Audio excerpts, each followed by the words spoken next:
warm welcome to Arlington Public News presentation of this debate on a ballot question that has generated a lot of conversation in Arlington. It is ballot question number 5, which concerns the adoption of the Community Preservation Act in Arlington. I'm going to go over the format of the debate initially before I introduce our two guests and we get going. The debate is a 1-hour recorded live-to-tape event, and that means that there will be no edits once we begin. There was no pre-screening of the questions that will be asked, and the way that we will proceed is that there will be a 1-minute opening statement from each of our two guests, followed by a series of 10 questions that I will ask, picking them at random from out of this bowl. And then our guests will have an opportunity to give each other 2 questions each. The answers in each round of the questioning, the answers will be limited to 2 minutes, and then there will be an opportunity for a rebuttal from the other side that will last for 1 minute. A coin toss was used to determine the order, and we will now welcome our guests. For speaking on behalf of those who urge adoption of ballot question 5 and the CPA is Joe Curo. And to my right is Michael Ruderman, who will be arguing, or debating, I should say, excuse me, for the opposition. Welcome, gentlemen, and thanks for being here. Thank you very much. So without further ado, we're going to move to opening statements, and Mr. Curo will go first. Thank you, James. On November 4th, Arlington voters will decide whether to join 155 other Massachusetts cities and towns in adopting the Community Preservation Act. By voting yes on question 5, we accept our role as stewards of the rich legacy bequeathed to us by past generations. How many times have we discussed the state of our senior center? How long have we tried to boost tourism to our town, only to find our history buried by years of neglect to special places like our town symbol of an Otoby hunter, or the old burying ground where patriots of the Revolutionary War have found their resting place? How often has town meeting gone on record supporting the protection of the Mulgar property and flood-stricken East Arlington homeowners? How much have we struggled to meet residents' needs for affordable housing on our own terms rather than those of the state? The Community Preservation Act gives us the tools to do something constructive in response to these questions, and I look forward to discussing it this evening. Thank you very much. Mr. Ruderman. Thank you, James, and thank you, Joe, and to ACMi. I appreciate the opportunity to be here. It's hard to argue with something that involves community and preservation in its title. It sounds like you're arguing against everything that's good and right about what government can do. But this evening I'm going to ask you to vote no on question 5, and I'm going to ask you to vote no because the CPA is a law that addresses problems from a different era politically, and certainly a different financial market.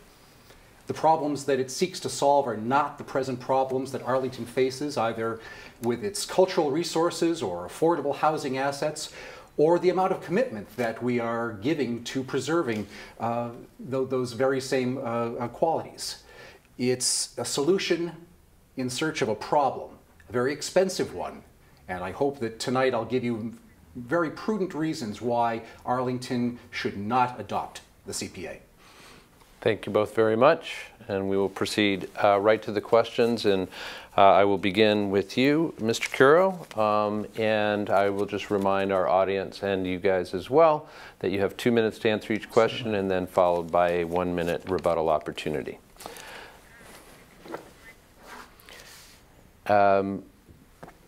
Excuse me, I'm sorry. I'm going to start with Mr. Ruderman first. Oh, okay. Excuse that faux pas. So, Mr. Ruderman, revenues raised by towns that have adopted the Community Preservation Act are currently matched by the state under the State Community Preservation Act Trust Fund.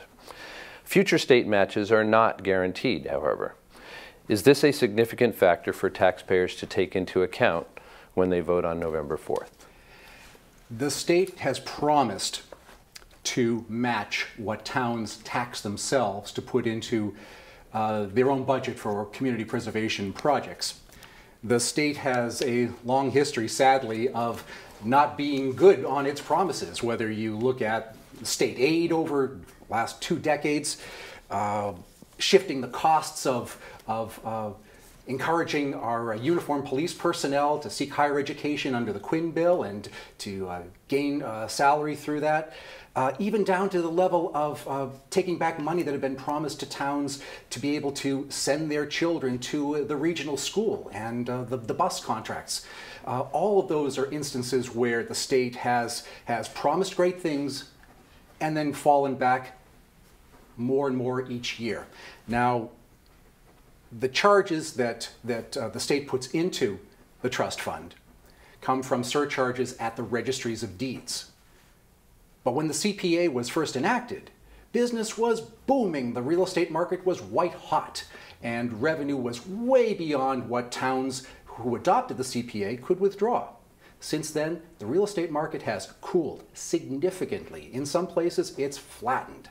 And the revenues that the registries of deeds have been charging on top of the normal document fees, well, they've come down a corresponding amount. The first towns that bought into the CPA had their own tax contributions matched 100%, and then 70%, and then the 60s and the 50s. The present estimate today is somewhere in the 20s. We'll know better at the end of this month. But unless the legislature decides to take more money out of the rainy day fund and put it into the CPA trust fund, the allotment is only going to be 23, 24%, something like that. It's not a good deal. Thank you very much. Mr. Kiro. Thank you very much. I think it's interesting that we say only 23% or such, because I'm not aware of any other situation where we can actually get that type of return on our money right up front. It is very true that the trust fund distributions have gone down over the years. I mean, there's not much that is the same as it once was.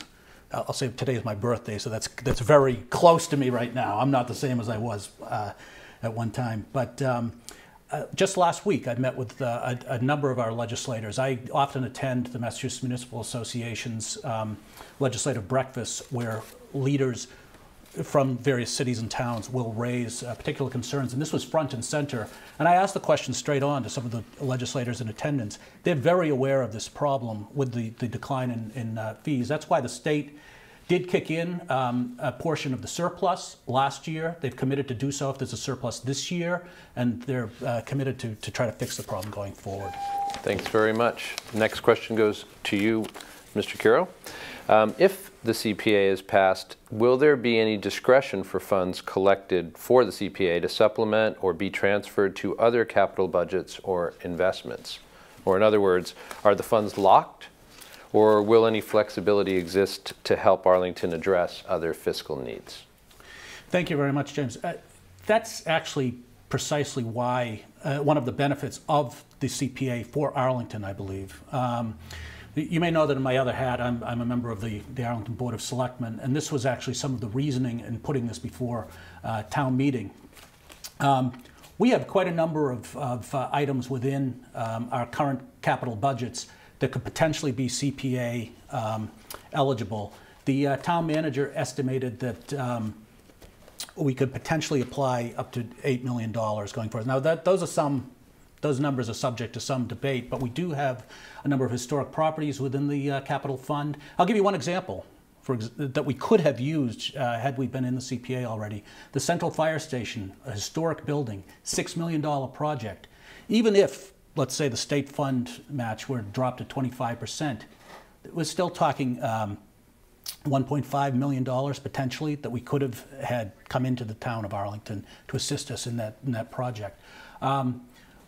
If we look carefully and coordinate with the capital plan, there is a potential to take projects that are already in our 5-year capital plan looking out in the future and fund them partly through CPA funds. This isn't unusual. Not everything in the capital plan comes directly out of the general fund or directly from bonding. There was $3 million last year in the capital fund that came from other sources. Other sources include federal and state grants. They include other programs. CPA would, I believe, fall under that. Lastly, one of the recommendations that I've supported and a lot of others have supported is making sure that the Community Preservation Committee that would be charged with looking at priorities included a member of the capital planning committee to make sure there was coordination between the two. Okay, and integration. Thanks. Thank you. Mr. Ruderman. However you look at the line items on the budget, adopting the CPA and agreeing to tax yourself more money has to expand the town budget. That's the law. You can't simply take items that are in the town budget now and say, oh, charge that to the CPA and reduce the bottom line. You can't do that. You can devote CPA money to things that you're already thinking of doing in the future, but you can't take that line item out. It's written into the CPA legislation. CPA taxes can only supplement. They can't supplant. So by agreeing to raise your taxes under the provisions of the CPA, you are broadening the mission of the town. And however you move the money around in the budget, whether you say this project will be paid out of this pot or that out of this one, you're raising more money. You're increasing taxes. You're putting money aside for perhaps future things, but you are increasing the mission. Okay, thank you very much. And coming right back to you, Mr. Ruderman, with this question. And it's a little long, so just bear with me. Among the exemptions to the proposed surcharge of 1.5% are that the first $100,000 of assessed value will be exempted for all properties, and that low-income homeowners and low and moderate-income seniors would be completely exempt. Do you agree that this surcharge effectively transfers the bulk of the cost of the CPA to middle-class taxpayers and others? It certainly transfers the burden to people with higher property values. I know that there were some political reasons as well as you might say, the philosophical ones for creating these exemptions that towns may elect to incorporate into their own particular fashion of adopting the CPA. I know that the CPA was passed in the city of Fall River, which has had some very hard times for quite a while. I lived in New Bedford for a number of years, and New Bedford, Fall River, the South Coast cities struggle with a lot of issues. But Fall River passed the CPA and agreed to tax itself more. I think the $100,000 exemption, the first $100,000 on property, exempted about 50% of the tax base there as far as the number of households. So it was a considerably easier sell to get the city to vote for the CPA. Likewise, the exemption for seniors, it helps.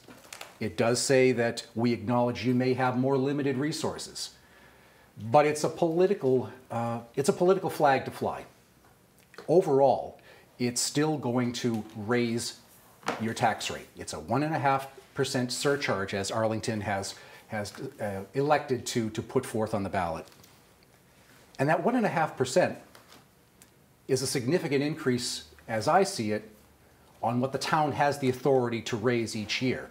Under what we nicknamed Proposition 2.5, towns are limited to tax increases on the property tax to 2.5%, and that's it. Or they have to come to the voters and ask for something more. Arlington's real estate property tax goes up 2.5% every year reliably. And now they're asking us for 1.5% on top of 2.5%, another 60% of the allowable raise on an annual basis. Whether you exempt people or not, it's a tough amount to swallow. Thank you. Mr. Kiro, rebuttal?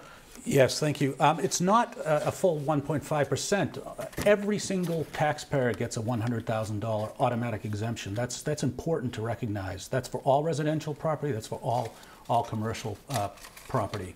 Everyone. Secondly, as far as senior exemptions, they're actually broader than what you will find on the general tax rate. Anybody who makes is in the moderate income range, moderate to low income, who's 60 years of age or older would be fully exempt.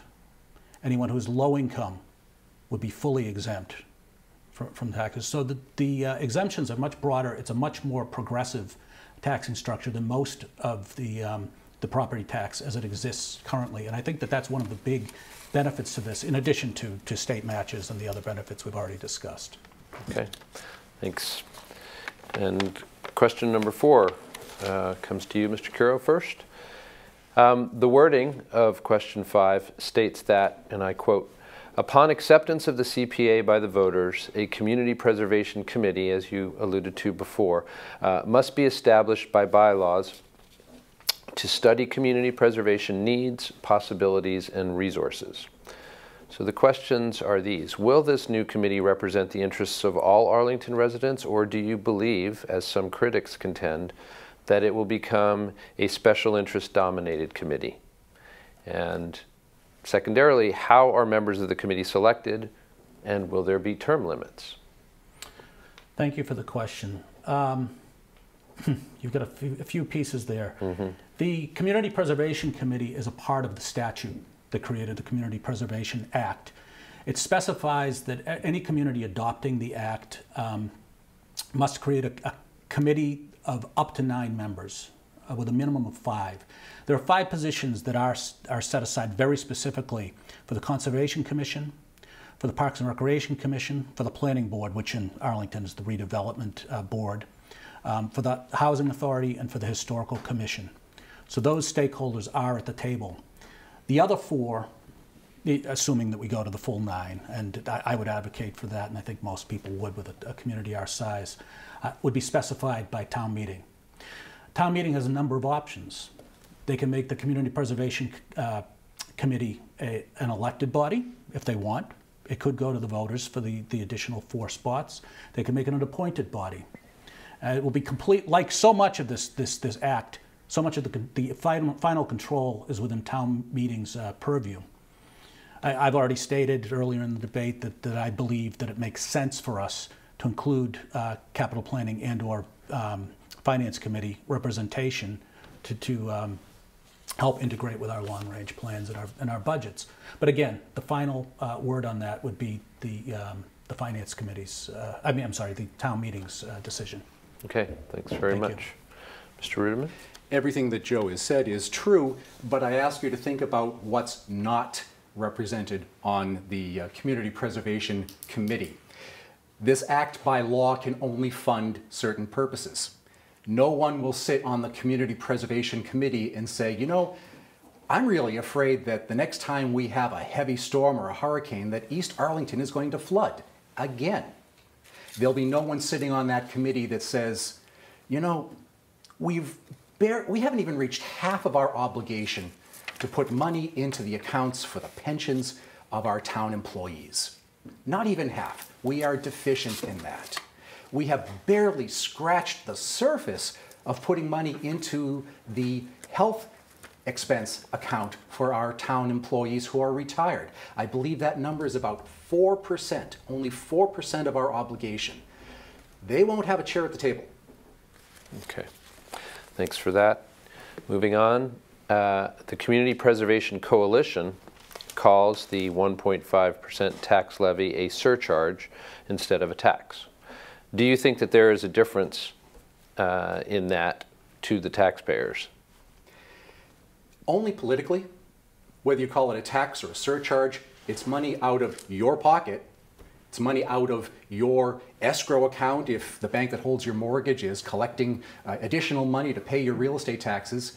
If blessed luck to you, you've paid off your house and you're free and clear, you're going to write that number on a check. The State Department of Revenue has defined it as a tax. As far as what you can call a tax on your tax returns, it's a tax. Call it a surcharge. Politically, there may be a difference. It's money out of the taxpayer's pocket that goes to the town for a very special set of purposes, which may not be the most pressing needs that Arlington is facing this year or in budget years to come. Now, whether or not you call it a tax or a surcharge, look at the purposes that it will fund and think about the money that we're already putting into those. Our capital planning budget, or grants that are administered by the Board of Selectmen, the federal program called the Community Development Block Grant, we're already putting substantial amounts of money as a town into preserving the historical assets that we own, into keeping people in their homes if they need housing assistance, into maintaining the parks and playgrounds, the open spaces that we already own. There are many line items in the budget every year that already represent Arlington's commitment to funding these needs on an ongoing, regular, predictable basis. The CPA simply says, no, we want more money here. Why? Well, we need it. Why? Because we say so? We're meeting our obligations. No, we are exceeding our obligations in many parts of the budget in all of these categories. Thank you. Mr. Carroll. Thank you very much. I'm going to actually try to answer the question, which was whether it's a tax or surcharge. Is there a difference and does it matter? It does increase the tax bill. There's no dispute about that. I think it's a technicality when we call it a surcharge, and I think the technical difference is the way it's computed. So it's computed based on the amount of tax on the bill minus exemptions, et cetera, et cetera. One way, however, in which it differs from the rest of your property tax bill is that the CPA surcharge is actually broken out separately. So from the revenue side, it's actually much more transparent than any other part of the property tax bill. We strive hard in this town to be transparent. We have the Arlington Visual Budget. Anybody can go online. We're rolling out open checkbook. But this is one place where every single taxpayer will see it broken out. The other way it differs is that after 5 years, if folks are unhappy, we can remove it by ballot vote, just as we're doing this November. All right, thank you very much. And right back to you, Mr. Curo. What's the real cost to taxpayers of the Community Preservation Act, or excuse me, if the CPA is approved? Proponents estimate that cost at under $100 a year for most homeowners, while opponents assert that it is closer to, in the aggregate, in total, $1,300,000 per year. Where do you come down on that? First, I just want to encourage everyone to go to www.arlingtoncpa.org and take a look. There's a link on the right-hand side. There is a calculator there where you can go in and you can enter your own situation. Whether you have anyone in your home who's 6 years of age or over, what your income is, what your assessed value of your home is. You can calculate it right there, and you'll see for yourself what the impact, based on this year's assessed values and based on this year's tax rate, you'll see right there what your situation is. And that, I think, is important for people as they're making up their minds about this. Yeah, I understand that the 1.3 million has been put out, but that's actually not taking into account any exemptions whatsoever. Our best guess is that we're probably looking at around 1.1 million in revenue coming in to the town on this basis, and that's making reasonable assumptions for people taking advantage of the exemptions or whatnot. But as far as people's individual situations, they should take a look, and you're correct. You actually said $100. Based on the average valuation right now and the current tax rate, it's about $86 is what it works out to. Okay, thanks. Mr. Ruderman. Sure. In a previous lifetime, I was a history teacher, and one question that comes up all the time when you're talking about economics or money is, well, what's that in today's dollars? And one way that works very well in historical discussions is to say, all right, what else could it buy? So I ask you to look at the overall amount to be raised by the CPA tax, if we vote for it, and ask yourself, what else could it buy? There's a measure of value. Our estimate on our website, votenocpatax.org, gives a number of examples. On an annual basis, the money raised could pay for, I think, about 21 full-time teachers, 22 or 23 full-time fire or police officers, about the same number of maintenance workers or town engineers. That's what it costs. Okay, thanks very much. Moving on. This is another question which I'll be quoting from the wording of Q5 itself. And it says, at least 10% of the funds for each fiscal year will be spent or reserved for later spending on each of the Act's 3 community preservation purposes, those being, as you all have explained, number 1, open space such as parks and playgrounds, number 2, historic resources, and number 3, community housing in the town of Arlington. So the questions are, what happens to the funds that are not spent? Who gets to decide what projects the funds will be reserved for? And do you think that this situation suits the best interests of Arlington residents? Sure. We don't know exactly because we haven't seen how this would work in Arlington yet. And as Joe mentioned, it's up to every town's legislative body to craft its own bylaw to decide how the Community Preservation Committee will be formed, how they will generate projects, and how they'll present them to town meeting. What seems to be the course in other towns is that they come to town meeting with a slate of projects that satisfy all of their spending. Now, if you think about that, it's kind of a backwards arrangement, isn't it? They start out with a pile of money and say, all right, we have to spend this, so let's find things to do. Everything else in the town budget begins with we have needs, either present, immediate, got to do them today, got to do them this year needs, got to do them in the next year or 2 or 3 or 5, got to put some money away for the long term. But we start with the need, and then we look and see what's it going to cost? How can we get a good deal? Is it people that we're hiring? Is it materials that we're purchasing? Is it contracts? Is it thinking smarter than we've thought before to come up with a better price? We start with the needs, and then we think, what money can we apply? Community Preservation Act makes it backwards. It says, we will devote this much money in these 3 categories and everything else left over, and now we've got to find things to spend it on. And I have no doubt that there will be a full list of projects that come forward. And I'm sure that the Community Preservation Committee, if we vote yes on 5, will come with a list of projects that will spend every dollar. I don't know if they'll be the best ones for the money. I don't know if they will satisfy our long-term needs. We'll just have to find out. We don't know. Okay, thanks. Mr. Carroll. With all due respect, I've been around budgeting for quite many years now, both on the school committee and the Board of Selectmen, and as a member of the Long Range Planning Committee. This is from just yesterday's meeting. We start with numbers first. We've been working off of a multi-year financial plan now since 2005, which is formula-driven. We have an idea of how much revenue we have, what the growth factors will be for the revenue. Budgets are developed to the number. Every year the school committee gets a number and develops budgets, knocks things out, puts things in based on the number, with all due respect. As far as what happens to funds that are not spent, they can be rolled over to future projects. Community preservation funds can also be used towards bonded projects to pay debt service for a larger project over a number of years when there are not enough funds. So, okay. Thank you. Thank you. Mr. Cura, what specific projects would the CPA help fund? What criteria would be used to prioritize projects, and how would the process be open and fair to the interests of Arlington residents? Well, the specific projects that would be funded, that would be a decision of town meeting. Pure and simple, a decision of town meeting. The recommendations would be brought forth by the Community Preservation Committee.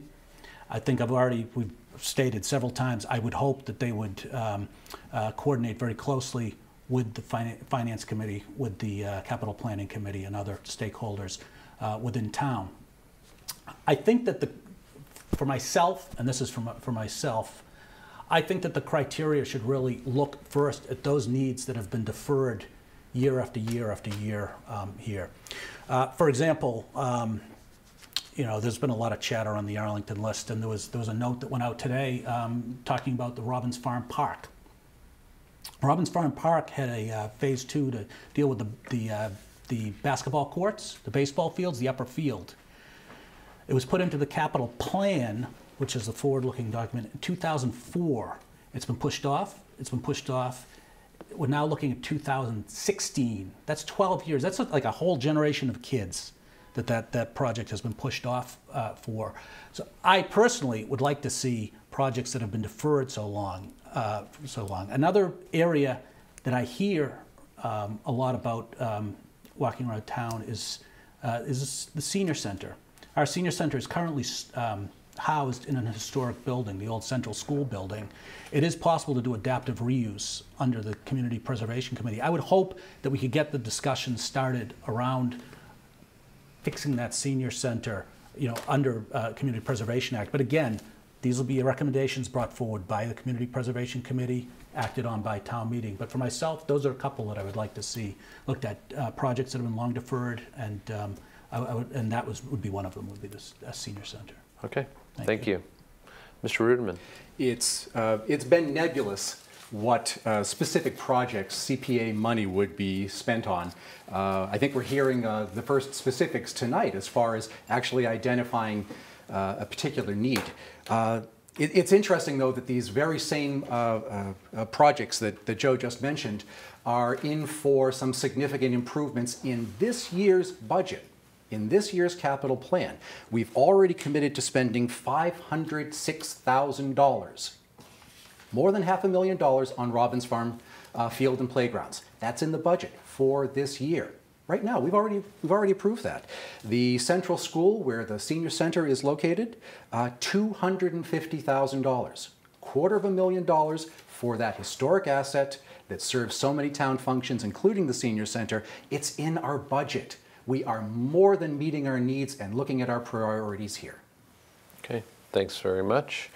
And moving on to the last two questions in this round. This one goes to you, Mr. Ruderman. Since 2000, Arlington's tax growth has exceeded inflation, in large part due to taxpayers supporting 2 overrides. Can Arlington afford this new surcharge in view of large capital projects such as the rebuild of the Arlington High School, those kinds of projects that are anticipated? I know that's the, I don't even know what number to put on that question. Maybe the $200 million question when we look at the town budget plus school projects. That's just a guess, but it's an enormous sum of money. The one that frightens me, though, here are 2 numbers that frighten me. 2020 and 14 million. 2020 is the year, the end year for the projections that the Long-Range Planning Committee is looking at. And I believe the information that they were looking at just last night was that by the year 2020, not that far away, especially if you've got kids in the school system, you can look at them and say, okay, class of 19, class of 20, there they are. There's the future. 2020 is coming up fast. We will be $14 million in debt. That's the way the town budget is headed. The tax revenue, the 2.5% that we're allowed to add on to it every year before asking the voters for more, plus what we hope and pray will be the usual appreciation in the property values all over town, plus the voters' ability to come up with more money for the special projects, things that need to be bonded, things that need to be paid out over numerous years. Take all those projections and the best numbers that you saw last night. In 2020, we are $14 million in the red. There's no way to pay for that yet. There are proposals, but there's no way to pay for that yet. Financially, we're going to the voters and we're saying, would you like to pay another 1.5% with some exemptions, another 1.5% on top of the 2.5% that we are allowed to raise your taxes, knowing full well that in just a few years, we are seriously in arrears? That's a question. I ask the voters to consider that. Thank you. Mr. Curo. Thank you. Well, in fact, those were not the best numbers we saw. We actually are looking at a number of different scenarios right now, and that's what we do in this town. We work collaboratively to test our assumptions, and we looked at about 7 scenarios or 8 scenarios, which wildly vary. But on the high school, I would just refer you to the capital planning report, which actually has laid out a plan to approach the high school project with no net increase in exempt spending, because we're paying off all of the current and previous school rebuild efforts. As those those costs get rolled off, it creates what the committee has called implied debt capacity. We still have to go back to the voters, but I think some of the sky is falling kind of prognostications that have been put out there really don't hold water, there will be that test. Yeah, thank you. All right, thank you. And finally, for this round, the Finance Committee opposed the adoption of the Community Preservation Act at town meeting. Are you familiar with their reasoning for that, and were they justified in your opinion? Thank you. Well, that's kind of a funny question to put to me, because as a member of the Board of Selectmen, which did vote 4-1 to put it before town meeting and before the voters, obviously I disagreed with the Finance Committee's advisory position on that. I understand the concerns that have been raised. In my judgment, what the Finance Committee put out there was really they were making a judgment about the tolerance of the voters for this proposal, but that's not a financial judgment. One could only even say that that's a political judgment. I don't know. Maybe it's because of my experience. Since 2008, I've actually personally faced the voters in town 3 times and talked to hundreds of people, and I have a little bit, maybe I'd say I have a little bit more faith in them to not artificially conflate the 2 issues. Look at the CPA. Are these priorities? Are they not? If they aren't, vote it down. But if you agree with me and with others who have been, several hundred people who have signed on as supporters for this, and many town committees and private non-profit organizations in town, judge it on its own merits. Don't artificially conflate the 2. So no, I don't agree with the recommendation, but I do respect the work that the Finance Committee does in so many ways. Thank you for that considered answer. And Mr. Ruderman. If I can take a moment to go back to the previous question, the term implied debt capacity was used. What's that in real speak, in real language? Implied debt capacity is we're socking it to the voters now for borrowing that never seems to end, but we did promise them it'll end. Someday we'll pay off. Yes, I think, can you focus on this question right now, please? Sure. FinCom voted against adopting the CPA. The Vote No CPA group has supporters, the treasurer, the vice chair of capital planning.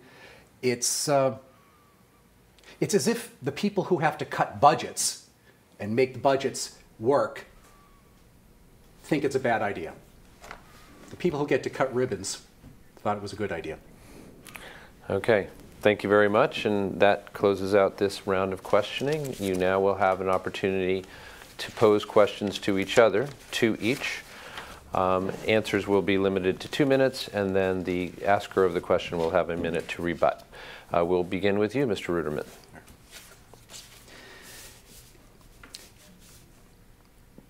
Whenever... Okay, I'm sorry, I got it wrong again, apparently, from what I just heard. Excuse me. Mr. Curo, you will begin. Okay. Excuse me for that again. Okay. Michael, you mentioned that town meeting has repeatedly endorsed funding for affordable housing through the community development block grants, as well as capital spending for parks and playgrounds and historic structures. And you and I have served together for many years there, so we know that this is true. And yet during the course of this campaign, we've heard that such projects are referred to repeatedly as special interests.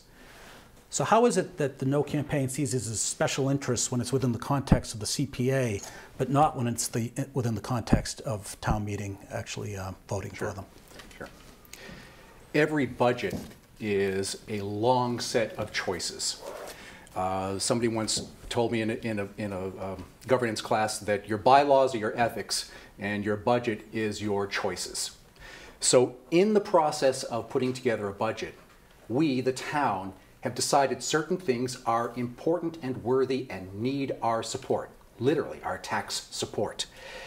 And along with making sure that the roads are maintained and passable and clearing them of snow when it snows, along with making sure that we have a police force that can respond to our needs and a fire department that can protect us, we have decided as a town that we need to help people who may not be able to continue to afford their home in Arlington to live here, or give them assistance in fixing up the home that they're living in, sometimes providing a place to live, or renovation assistance.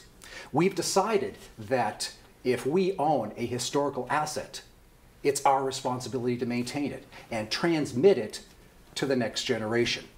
We've decided that our parks and our open space are valued, and we've put dollar values on that.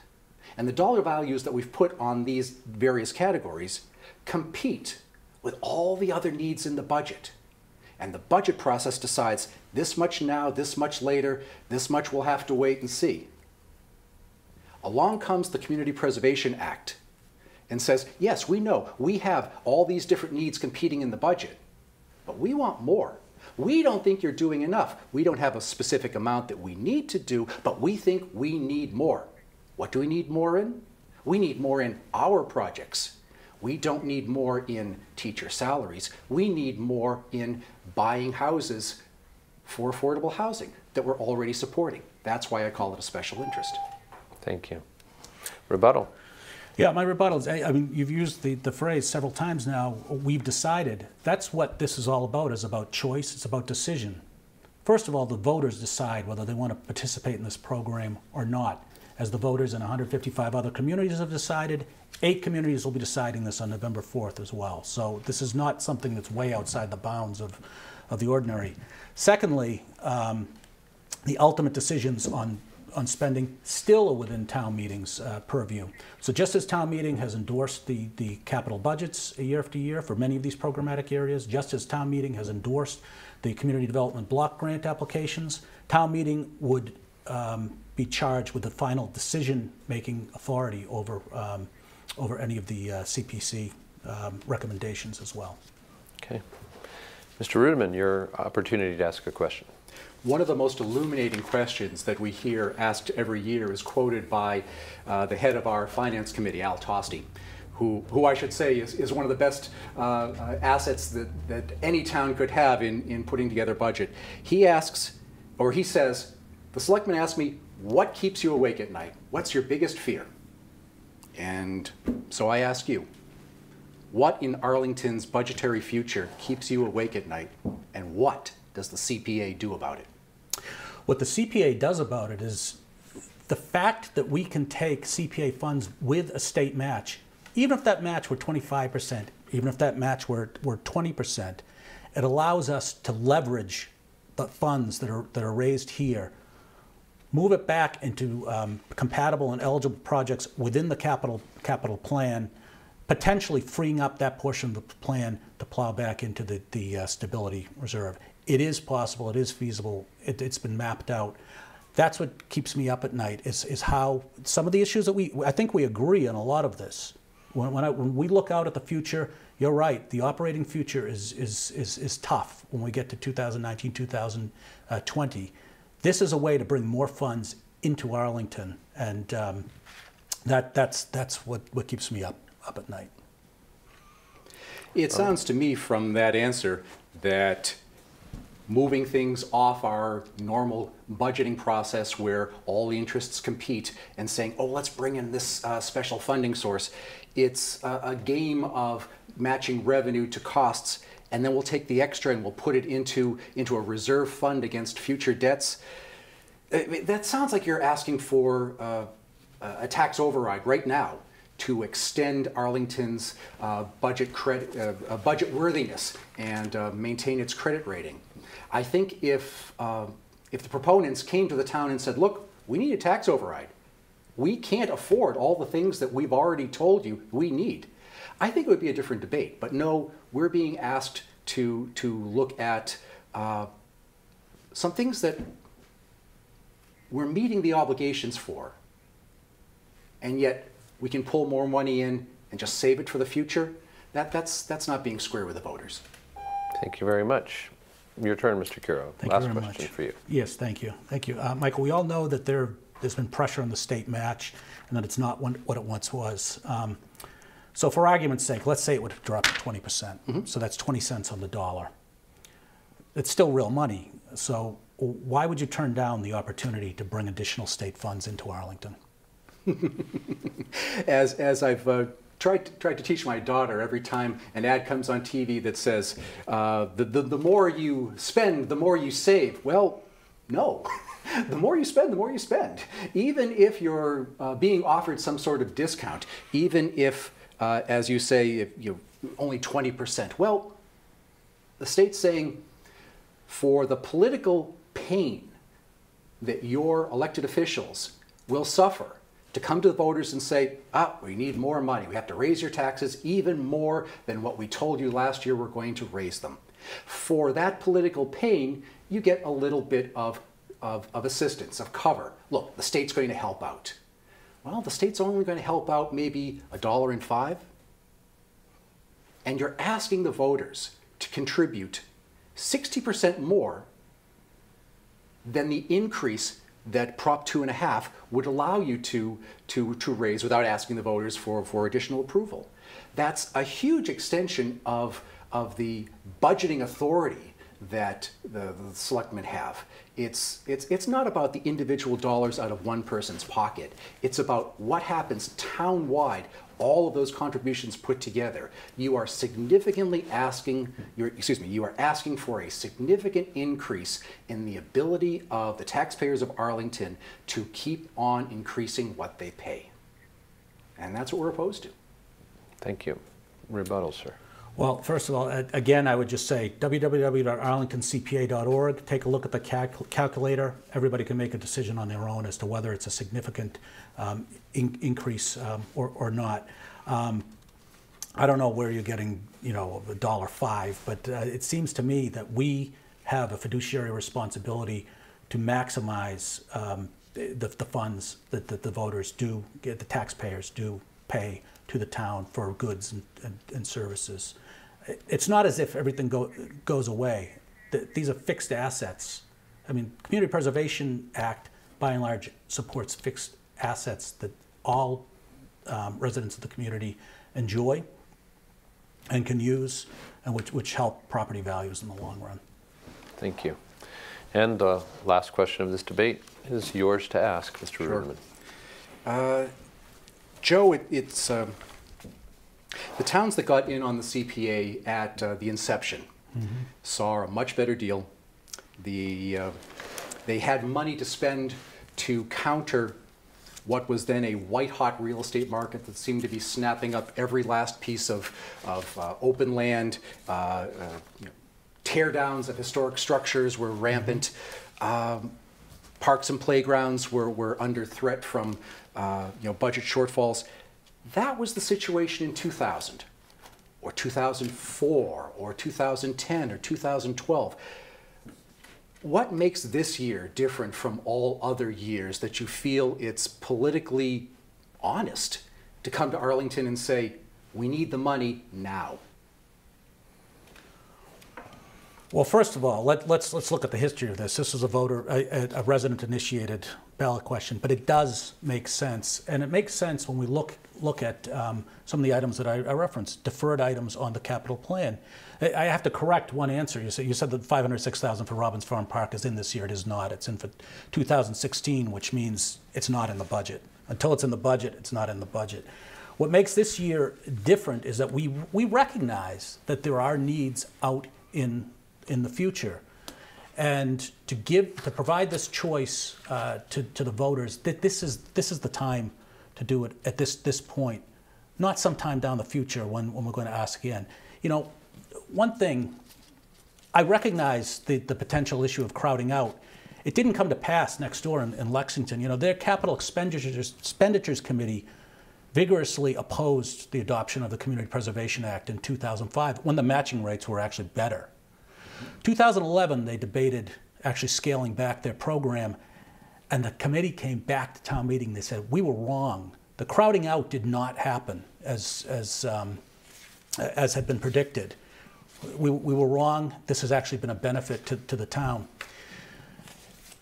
This is the time to do it, because even though we recognize that 5 years in the future, we do have needs looming, it's better to ask now than to look at the future when those needs are more immediate. And at that point, I would say it would be a lot easier to conflate them at that point. And I'll just end on a final note. You know, the first time the Community Preservation Act came before us, I actually opposed it because we had an override that very year. We're talking about a 4 or 5 year horizon now. It's a much different situation. Thank you. And rebuttals. I remember that was 10 years ago, and I was in favor of it. I said that, look, we've got projects that we haven't been able to address, and it doesn't look like we're going to be addressing them anytime soon. At that point in time, the Thompson Elementary School rebuild was in progress, bureaucratically at least. My daughter went to the Thompson School from kindergarten to 6th grade. It didn't get rebuilt. They were talking about it when she entered. They were talking about it when she graduated. It didn't happen. 10 years ago was a very different circumstance. What we're looking at today, the way we protect our historical assets, both through bylaws and through tax contributions, the way we maintain our parks and playgrounds, never on anybody's totally satisfactory schedule, we're meeting our obligations and more. Thank you very much, and thank you both. We want to thank very much Joe Curo and Michael Ruderman for coming in and giving us an enlightening view of all the different aspects of ballot question 5. Make sure you make your own voice count by voting on November 4th. And for Arlington Public News, I'm James Milan. Excuse me very much. I'm very sorry. I did not give you guys a chance to make your closing statements. I really blew that. I apologize. Mr. Curo, you have a minute to make a closing statement. I apologize. Thank you, James. Thank you, Michael, and thank you to ACMi.